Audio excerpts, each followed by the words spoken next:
My fiancée joked to my boss. I can't wait to be a trophy wife and stop working. I just smiled. Then I had our lawyer draft a prenup that required her to pay me alimony if she quit her job. Her laughter stopped when she read the clause. And then, welcome to Seductive Dreams. It would be so much appreciated if you would subscribe to my channel and like the video. Now, without further ado, let's go. I, 32 male, thought I knew exactly who I was marrying. Bethany, 29, and I had been together for 4 years, engaged for 8 months. She worked as a marketing coordinator at a tech startup. Decent job, about $65,000 a year.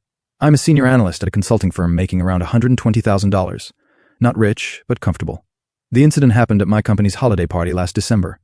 Bethany had a few drinks, was chatting with my boss, Gerald, and his wife. I was getting us coats when I heard her say it. Once we're married, I'm definitely taking a break from the corporate grind. Maybe do some yoga teaching or start a lifestyle blog.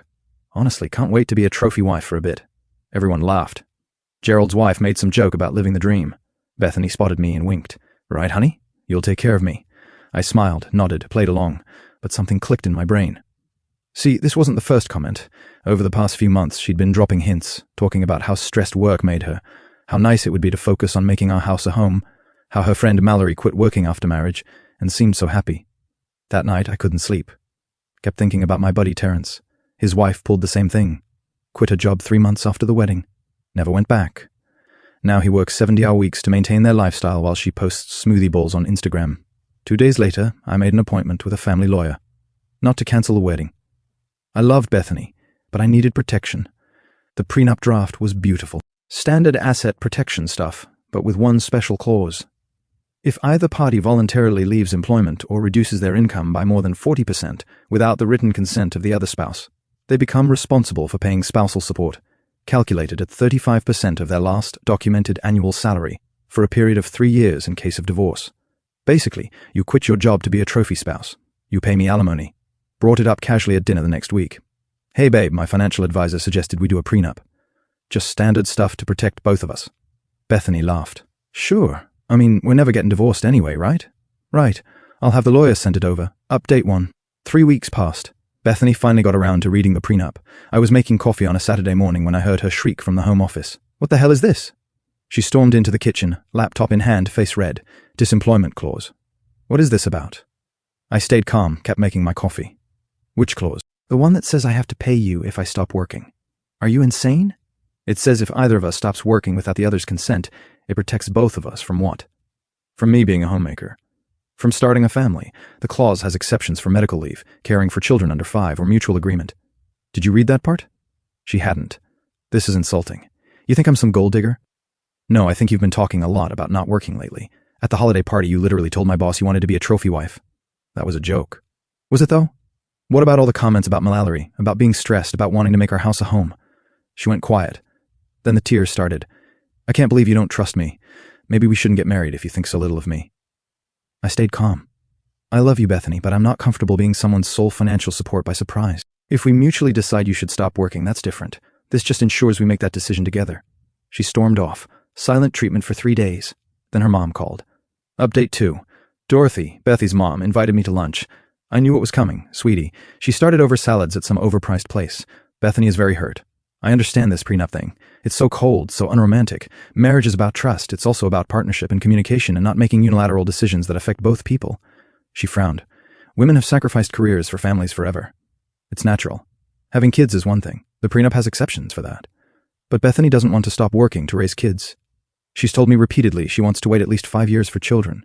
She wants to stop working because she doesn't like her job. And what's wrong with that? You make good money, Dorothy. I make $120. After taxes, that's maybe $85. Our mortgage, cars, and basic expenses run about $70 a year. That leaves $15 for everything else. Savings, emergencies, vacation, retirement. We can't live on one income unless we drastically change our lifestyle. But surely with raises, I ran the numbers. Even with promotions, supporting 2 people on one income means no retirement savings, no vacations, no cushion. I'd be one layoff from disaster. While Bethany does yoga and blogs, she looked offended. That's a very cynical view. It's a realistic one. If Bethany wants to change careers, I support that. If she wants to go back to school, start a business, whatever, we can plan for it together. But this fantasy of just stopping not happening. Dorothy left in a huff that night. Bethany came home with her dad, Jerome. Son, he said, sitting on her couch like he owned it. Let's man-to-man this. The prenup is unnecessary. You're scaring my daughter. Jerome, Did Bethany tell you she's been planning to quit her job after the wedding? He shifted. She mentioned maybe taking some time. Did she mention she hasn't saved a dime for this time off? That she's assuming I'll cover everything? Silence. The prenup protects both of us. If I decided to quit my job to pursue my passion for woodworking, Bethany would be protected too. That's different. You're the man. And there it was, the real issue. Jerome, it's 2024. Your daughter has a college degree and a career. If she wants to walk away from that, it needs to be a mutual decision, not an ambush. They left. Bethany stayed at her parents' that night. Update 3. Bethany came back 2 days later with a counterproposal. She'd hired her own lawyer. Okay, she said, sitting at our kitchen table with printed pages. I'll sign a prenup, but not this one. Her version? She could leave work any time after 2 years of marriage with no penalties. I would support her for any career transition period up to 2 years. If we divorced, standard alimony would apply based on lifestyle during marriage. I laughed. Actually laughed. Bethany, this is worse than no prenup at all. This literally guarantees you can quit and I have to pay for it. It's compromise. No, it's exactly what you plan to do anyway, just in writing. You're being unreasonable, am I? Let me ask you something. What would you do if you quit your job specifically? I told you maybe teach yoga, start a blog. Have you looked into yoga certification? It costs 3 to 5K. Have you saved for it? Silence. Have you researched blogging, built an audience, learned about monetization? More silence. So your plan is quit job, figure it out later while I pay for everything when you say it like that. How else should I say it? She started crying again, but this time something shifted. She actually looked thoughtful. I hate my job, she admitted quietly. I know, and I want to help you find something better, but quitting with no plan isn't the answer. Mallory did it. Mallory's husband makes $400K a year. We're not them. We talked for hours, really talked about finances, about dreams, about reality. I showed her our budget, our actual numbers. She was shocked at how little wiggle room we had. I thought, I mean, you always pay for things because I make more. But I'm not rich, Bethany.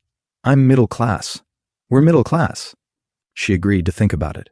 Update 4. A week before our wedding venue deposit deadline, Bethany still hadn't signed the prenup, but she'd started acting different. She was suddenly very interested in wedding planning, like obsessively. Venus that cost 40K, dresses that cost 12K, flowers that cost more than my car. Where's this money coming from? I asked. We'll figure it out. People take loans for weddings all the time. Red flag city. Then I found out from her coworker, Jenna, that Bethany had been interviewing for other jobs. But here's the kicker. She was intentionally bombing them. She told the last interviewer she couldn't work Mondays because of her aura cleansing schedule. Jenna told me at happy hour. She's trying to get fired to collect unemployment. That night, I confronted her. You're trying to get fired to impale. Who told you that? Doesn't matter. Is it true? Maybe if I got laid off, we could use that time for me to figure things out while collecting unemployment fraudulently. It's not fraud if they fire me. Bethany, what the hell is going on? This isn't you. She broke down. The real story came out. Her friend group, Mallory, and 3 others all had this life plan.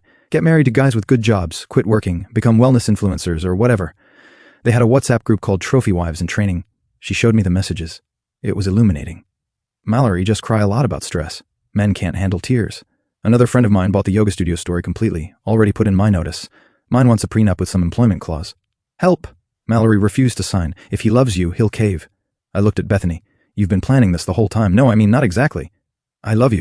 But they made it sound so easy, so appealing to con me into supporting you. Not con, just why should I work a job I hate when you could support us both? Because I don't want to, because that's not the partnership I signed up for. She got defensive. So you'd rather I be miserable? I'd rather you be honest and adult and find a job you don't hate instead of expecting me to bankroll your Instagram fantasy. I gave her the ultimatum. Sign the original prenup or the wedding is off. The venue deposit deadline was in 72 hours. Update 5. Bethany went nuclear. First, she called my mom, told her I was financially abusing her, controlling her, forcing her to work. My mom, bless her, said, good for him. My husband tried to pull that retirement nonsense at 40, and I shut that down real quick. Then she posted on Facebook. Not directly about me, but vague posts about when someone shows you who they really are, and real men provide for their families. Her friends piled on. Mallory commented, you deserve someone who values you as more than a paycheck. The irony was completely lost on them. But the real explosion came when she tried to guilt me with the deposits we'd already put down. We'll lose $5,000 if we cancel now, she wailed. Better than losing $50,000 a year for the rest of my life. You're really going to throw us away over money. You're really going to throw us away over not wanting to work. She tried everything. Love bombing. Cooked elaborate dinners. Wore the lingerie I liked. Threats. I'll tell everyone you're abusive. Bargaining. What if I only work part-time? More tears. So many tears. Her dad called again. This time different energy. Look, just sign the damn paper without the employment clause and marry my daughter. No, I'll pay for the whole wedding if you do. Jerome, are you trying to bribe me to marry your daughter without protection? I'm trying to solve this problem. The problem is your daughter thinks she's entitled to a free ride. You offering to pay for an expensive wedding kind of explains why she thinks that." He hung up on me. 48 hours before the deadline, Bethy's mom showed up with a new proposal. What if we put money in a trust for Bethany, like a salary for being a wife? I stared at her. "Dorothy, do you hear yourself? It's not crazy. She'd be keeping house, supporting your career. We have a 2-bedroom apartment. It takes 4 hours a week to clean. I do my own laundry. We eat out half the time. What exactly would she be doing for this salary?" She couldn't answer. 24 hours before the deadline, Bethany signed the prenup. Update 6. She signed it, but she wasn't happy. The next morning, she threw it at me. "They're happy. I'm trapped now. Trapped into keeping a job like 99% of adults. You don't understand the pressure women face to work like men." She moved in with Mallory for a spa week to recover from the trauma. I used the time to think, did I want to marry someone who saw me as a meal ticket? Who'd been actively planning to deceive me, who only signed the prenup under duress? I called my lawyer. If I call off the wedding now, what's my exposure? Minimal. She has no claims on anything. You'd lose deposits, but that's it. I sat with that for 3 days, then Bethany came home, but she wasn't alone. She brought Mallory and a guy I'd never seen before. "This is Trevor," Bethany announced. "Mallory's lawyer." Trevor looked about 25 and uncomfortable. I'm actually just in law school. He says the prenup might not be enforceable because I signed under duress." I looked at Trevor. "Did you tell her that?" I mentioned that duress can sometimes, but she'd need to prove. "Get out of my apartment. You can't kick us out," Mallory shrieked. "We're here to support Bethany." "Mallory, you're trespassing. Leave." "Trevor, giving legal advice without a license is illegal." "Leave, Bethany. We need to talk alone." They left, Mallory shouting about toxic masculinity the whole way. Bethany and I sat in silence for a long moment. "I don't want to marry you," I said finally. She didn't even look surprised. "Because I won't be your slave. Because you see working as slavery in me as your escape route, because you've been planning to deceive me, because you need your friends and parents to fight your battles. Because you think you're entitled to my money. It would be our money. No, it would be my earnings that you'd spend while contributing nothing. Keeping a home is contributing. What home? This apartment that takes 2 hours to clean where we don't even cook most nights. Stop pretending this is about being a homemaker. You want to be unemployed." "There's a difference." She started to argue, then just deflated. "I hate working," she said quietly. "Most people do. That's why they call it work, not fun. Mallory doesn't have to. Then marry Mallory's husband. We called off the wedding that night. She moved out a week later. Final update. The aftermath was brutal for about a month. Bethany told everyone I was financially abusive, controlling, probably gay. That was a weird addition. Her friends harassed me on social media until I blocked them all. Her parents threatened to sue me for breach of promise until my lawyer sent them a nice letter explaining that's not a thing anymore. But here's where it gets interesting. I ran into Jenna, Bethy's former coworker, at a coffee shop last month. She filled me in on the drama. Bethany did get fired, but not for the reason she wanted. Turns out actively trying to get fired by being terrible at your job just gets you fired for cause. No unemployment benefits. She moved back in with her parents. Lasted about 2 weeks before they told her to get a job or get out. She's now working retail at a department store making about 30 Ks a year. Mallory's life imploded too. Her husband found their trophy wives in training WhatsApp group when she left her phone unlocked. He filed for divorce. Turns out he'd been recording her admission that she only married him for money. She got nothing in the divorce. Prenup held up beautifully. The other 2 friends in the group, one's husband saw Marla's divorce drama and got spooked, made his wife get a job. The other actually succeeded in her plan for about 6 months. Then her husband's startup failed, and suddenly she had to return to work anyway. Reality has a way of doing that. Bethany reached out once about 3 months ago. Long email about how she'd been influenced by toxic friends and lost sight of what mattered, and could we try again? I replied, "No, good luck with everything." She responded with a paragraph about how I destroyed her life. I didn't reply, "I'm dating someone new now." "Amy's a financial analyst at a different firm." Makes more than I do, actually. When I mentioned maybe doing a prenup if things get serious, she said, "Obviously only idiots get married without one. I think I'm in love." Oh, and the best part, I used the wedding venue deposit we lost as a tax write-off for education expenses because I definitely learned something worth $5,000. When someone tells you they want to be a trophy wife, believe them and run. P.S. Bethany, I know you stalked my Reddit. Yes, this is about you. No, I don't regret a thing. Yes, Amy is prettier than you. No, we won't be inviting you to our wedding. Stop texting my mom asking about me. It's weird. PPS to everyone asking. Yes, the prenup template I used is saved in my Google Drive. No, I won't share it publicly. Get your own lawyer, but definitely get one. Mallory, if you're reading this, your husband's lawyer contacted me for a deposition. I told him everything. Sorry, not